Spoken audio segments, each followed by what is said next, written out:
تخيل معايا بنت جايه غير باش دوز عطله عاديه بوحدها في واحد الفندق اللي قديم ومعروف عليه قصص خايبين. كلشي كان باين عادي حتى تصور ليها واحد الفيديو قصير في لاسانسور. في داك الفيديو اليزا كانت كتبان خايفه ومتوتره، كتشوف الجهه ما كاين فيها حتى واحد، كتخرج وكتدخل وكانها كتهرب من شي واحد ولا شي حاجه اللي ما بايناش.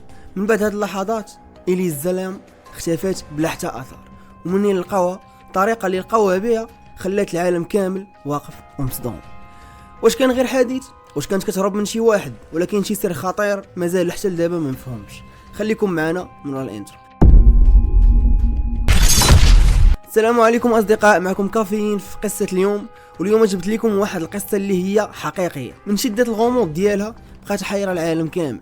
حتى لهذا النهار واش ممكن انسان يختفي وسط فندق عامر بالناس ومن بعد يلقاو الجثه ديالو في بلاصه شبه مستحيل يوصل لها اي واحد بوحده؟ هادشي بالضبط اللي وقع مع شابه سميتها اليسا. بنت صغيره في العمر، خرجت غير تسافر تبدل الجو بحال كاع الناس وتعيش تجربه جديده، ولكن الرحله ديالها سالات بطريقه صادمه ومرعبه ومليئه بالاسئله اللي ما بقاوش عندها اجوبه واضحه حتى اليومنا هذا. والاخطر من هادشي كامل ان اخر مره شافوها الناس فيها كانت داخل المصعد، وكاميرا المراقبه صورات ليها لحظات غريبه بزاف، لحظات خلات الناس كاملين كيسولوا نفس السؤال: مناش كانت كتهرب؟ وشكون كان معاها؟ ولا واش كانت فعلا بوحدها؟ جلس معايا مزيان، جيب قهوه ديالك وركز معايا للنهايه، حيت قصه اليوم ماشي غير قصه اختفاء، هذه واحده من اكثر القضايا الحقيقيه اللي غرابه واثاره وحيرات الانترنت والعالم كامل. اليسا كانت شابه كنديه، العمر ديالها 21 عام. كانت معروفه بانها بنت هاديه ذكيه وعندها حب كبير للسفر والمغامره. بحال اي شابه في هذا السن كانت باغيه تكتشف العالم، تشوف بلايص جداد وتعيش تجارب اللي مختلفه. سنه 2013 قررت تدير رحله للولايات المتحده، وبالضبط لولايه كاليفورنيا. الرحله كانت عاديه في البدايه، وكانت كتدوز من مدينه لمدينه وكتشارك بعض التفاصيل مع العائله ديالها بشكل اللي مستمر. وكان هذا الشيء مهم بزاف، حيت اليسا ما كانش من النوع اللي كيختفي او لا كيقطع العلاقه او الخبار بلا تسبب. كلشي كان باين عادي حتى وصلت لمدينه لوس انجلوس، واختارت تنزل في واحد الفندق اللي عنده سمعه خايبه بزاف، فندق سيسيل. ودابا هنا خصنا نوقفوا واحد شويه، حيت هذا الفندق بوحدو عنده قصه مرعبه. فندق سيسيل ماشي مجرد فندق قديم، هذا الفندق ارتبط على مر السنين بقصص سوداء بزاف، جرائم، حالات انتحار، اختفاءات، وفيات غامضه، حتى بزاف ديال الناس ولاو كيقولوا باللي هذيك البلاصه راها ملعونه، واسمها اللي ولا مرتبط بالرعب والغموض. يعني ملي كتسمع باللي اليسا اختارت تنزل في هذا الفندق بالضبط كتحس من البدايه ان القصه ما غاديش تكون عاديه. ولكن بالنسبه ليها يمكن كان مجرد فندق بثمن مناسب وما كانت تقضي فيه ايام الرحله اللي ما كانتش كتعرف ان هذا الاختيار غادي يولي اخر محطه في حياتها. في الايام الاولى اليسا كانت باقا كتهضر مع العائله ديالها بشكل عادي، كانت كتعطيهم الاخبار ديالها، كتخليهم مطمئنين عليها. ولكن من بعد انقطعت الاخبار بالكامل، لا رساله لا مكالمه ولا حتى اثار. العائله ديالها من طبيعه الحال بدات كتقلق، حيت هذا الشيء ماشي من عادات اليسا نهائيا. هي كانت ديما كتواصل معاهم، خصوصا وهي مسافره بوحدها، ومن تم ابلاغ الشرطه ودات عمليه البحث.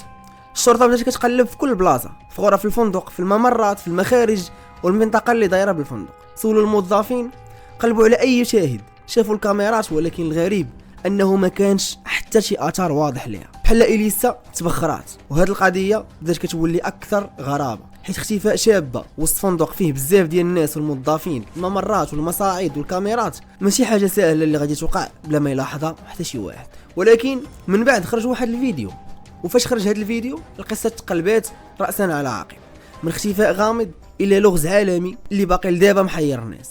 فيديو المصعد المرعب. إدارة الفندق نشرت تسجيل من كاميرا المراقبة وقالت باللي هذه آخر مرة تشافت فيها إليسا. الفيديو كان داخل المصعد، ومن أول مرة كتشوف فيه هذه اللقطات كتحس بالقلق. إليسا دخلت للمصعد وفي الأول بينها عادية، شوية من بعد ثواني قليلة بدات كتصرف تصرفات بطريقة غريبة وبشكل غير طبيعي. كتضغط بزاف على الأزرار مرة واحدة، كتسنى ولكن باب المصعد ما كيتسدش.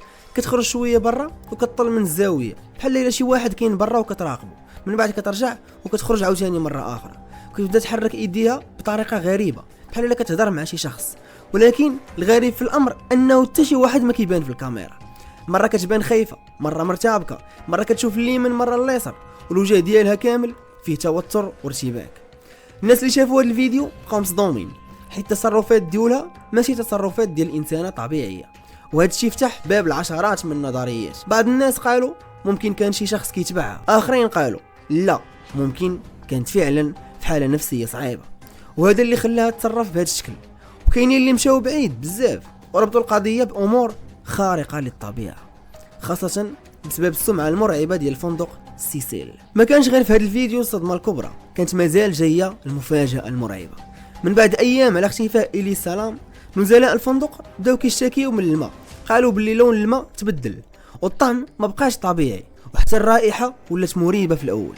بان الامر مجرد مشكل تقني، شي عطب، شي خلل، او شي مشكل في القنوات ديال الماء. ولكن ملي جاو العمال اللي فيريفيو الامور كانت صدمه، تم العثور على جثه إليس سلام داخل خزان الماء. تخيل معايا هاد اللحظه، شابه مختفيه من ايام، العالم كامل كيقلب عليها، وفي الاخير كيلقاوها داخل خزان الماء فوق سطح الفندق. هاد المشهد وحده كان كافي باش القضيه تولي من اغرب القضايا الحقيقيه حول العالم. ولكن السؤال اللي حير العالم كامل هو كيفاش إليسا وصلت لذاك المكان بوحدها؟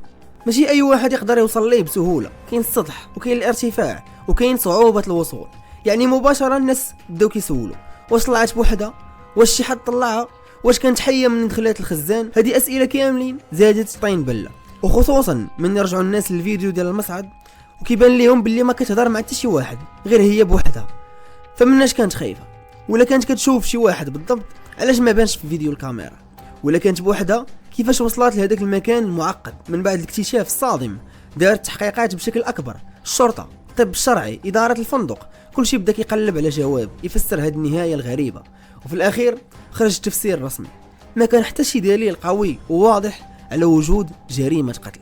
بمعنى اخر، السلطات ما لقاتش دليل مباشر كيثبت ان شي حد قتل إليسا بشكل واضح. والتفسير اللي خرج هو ان إليسا ربما كانت كتعيش ازمه نفسيه حاده او نوبه ارتباك نفسي، وهذا اللي خلاها تتصرف بطريقه غير مفهومه، ويمكن هو اللي خلاها توصل لذلك المكان بوحدها.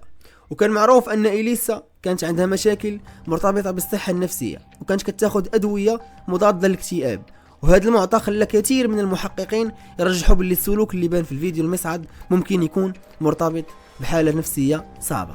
لكن واش هذا التفسير قنع الناس؟ الجواب هو لا، حيت حتى مع الروايه الرسميه بقاو بزاف ديال الاسئله بلا اجوبه واضحه.